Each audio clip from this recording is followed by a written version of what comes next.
What's good, y'all? Welcome back to the channel. The final one for this year. We just saw Avatar Fire and Ash a few days ago, and I got a couple things to say about it. I'm not a big fan of movies with long run times. This movie was about 3 hours and 15 minutes. It's a blockbuster movie. Sometimes you gotta just toughen up, suck it up, and just watch the damn movie.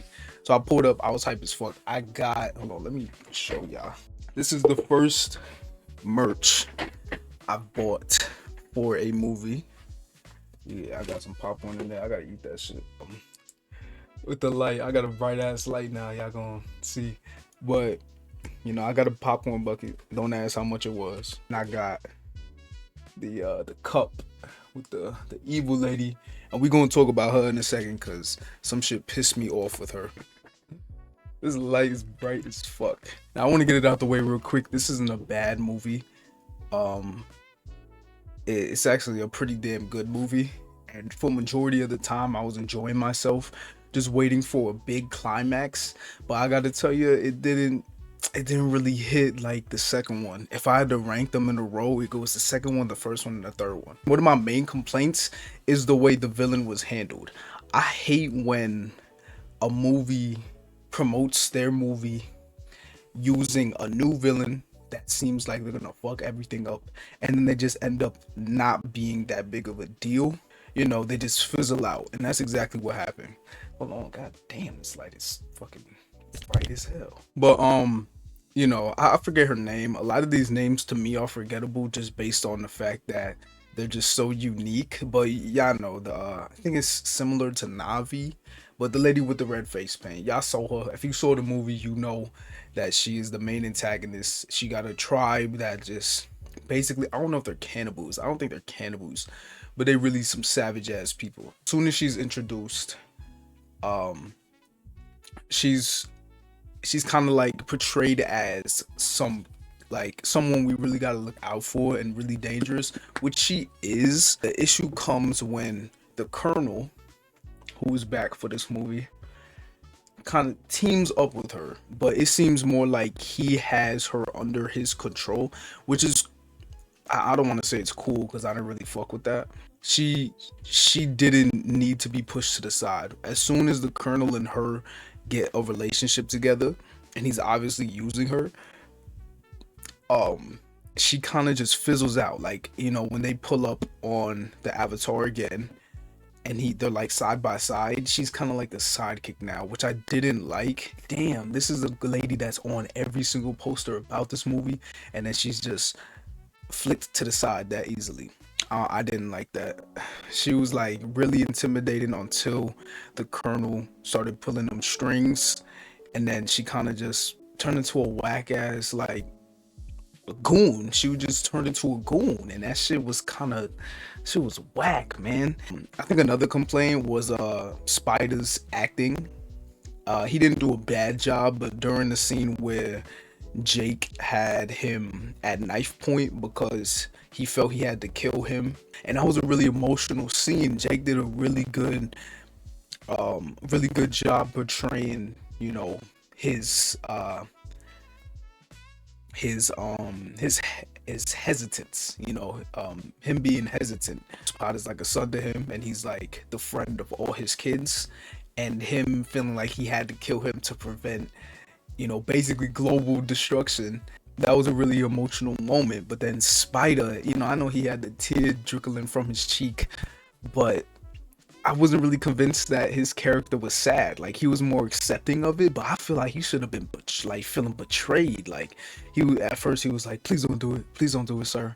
And then immediately he's like, okay, if you're gonna do this, just know something, something, something. I forget the exact words, but it's like he's crying, but he doesn't sound sad. He sounds like it's a minor inconvenience. His wife did a really good job, like showing that, like, damn, this is really our son we gotta kill. And then he's like, just so accepting, like, bro, you almost died when your mask ran out of battery because all of them savages was chasing them and they couldn't get back home. You almost died and you were brought back to life with the miracle of the tree roots and shit. But like, you being alive is a blessing, and you're just so ready for your father basically because your real father's an asshole, just ready to take your life. That's just not. It just didn't sit well. Like he could have showed some more like sobbing, like scared. I didn't really see that. But besides that, the Colonel was a really cool character. I feel like they're kind of dragging his character on. I feel like in the second one he should have died. And if this whole movie was about the new tribe and like them wanting to set everything on fire and the Colonel wasn't a part of it. Oh no, I have one more thing, but it would be way better because the Colonel, yes, he's a good villain, but like you kind of dragged him into the second movie. At least that's what it felt like to me because he was already defeated in the first one. So you dragged him into the second one, which is really cool. The final fight him and Jake had was really fucking cool.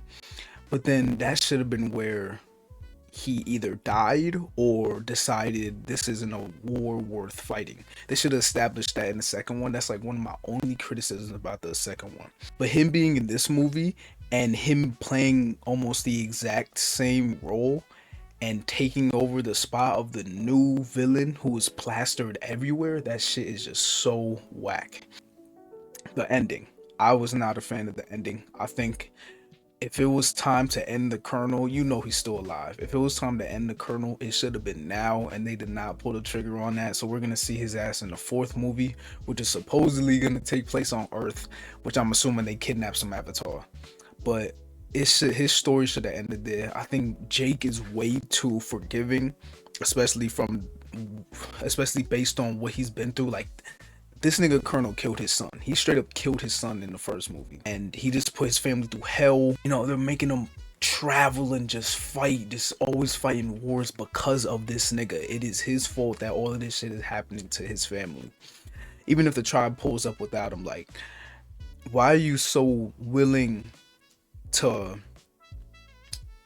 um willing to get this dude to leave his old ways behind and maybe not join, but like accept y'all? Why is that such a priority? Like, I get you're tired of fighting this dude, but at that point, just kill the nigga. Because there is multiple times where in the second one, no, in the first one, he did kill him.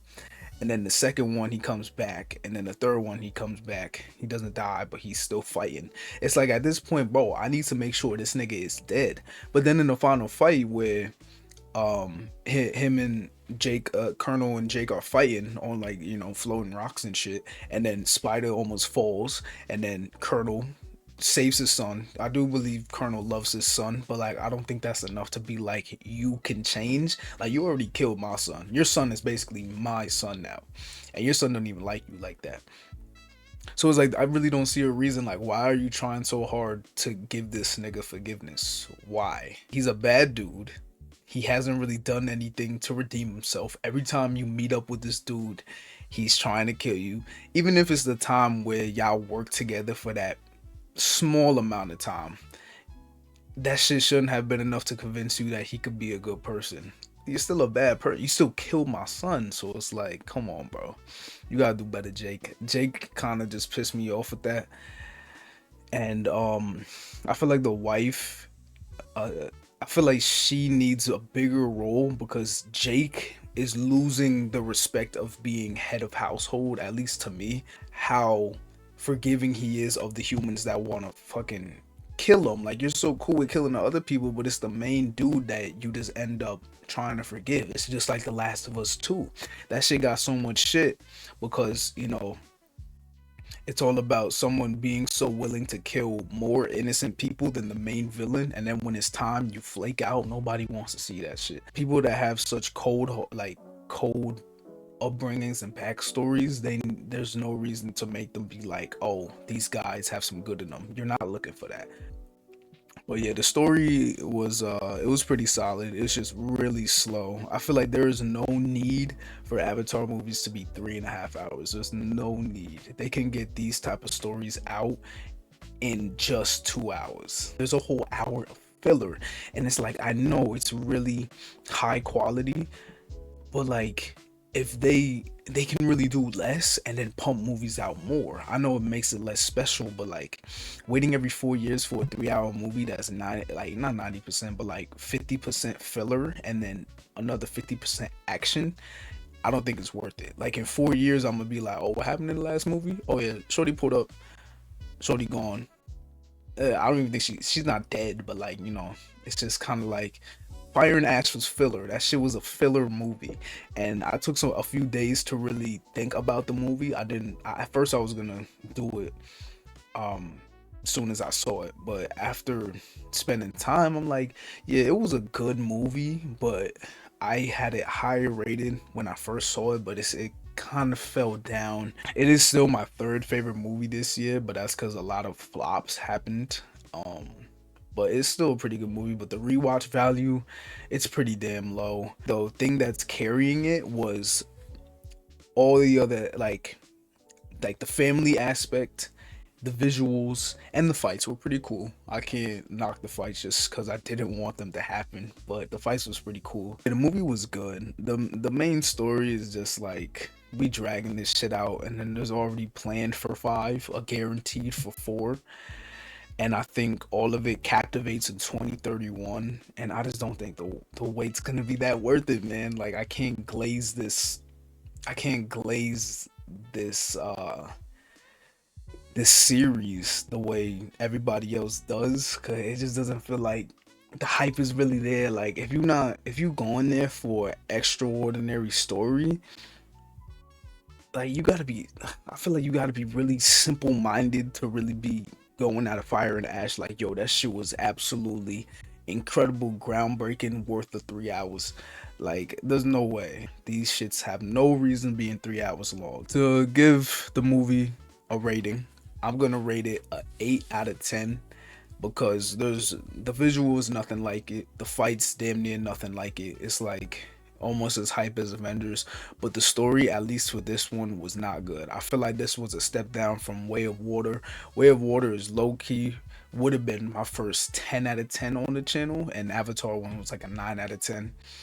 Because I think that's slightly over. I think this whole like trilogy is a little overrated, just slightly. But I'm not saying I didn't like it, but there was a lot that could have went another way, which would have made it a 10 out of 10. That shit would have been the best movie I saw this year. And if the Fire Tribe leader was actually, you know, was actually, a threat.